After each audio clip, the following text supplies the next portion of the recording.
Welcome. Let's see the solution of this equation. How to find x from this equation step by step. Let's see the solution.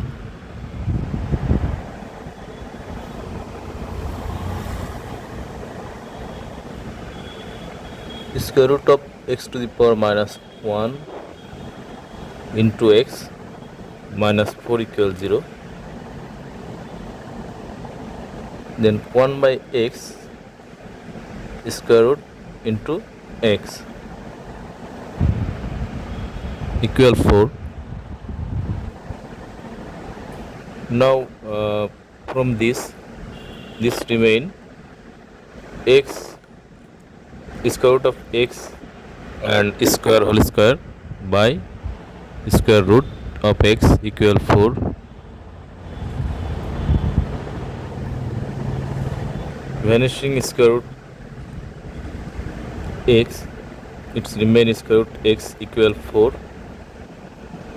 Now squaring both sides.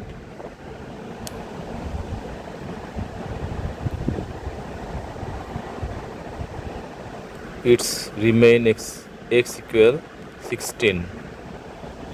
This is our answer, x equals 16.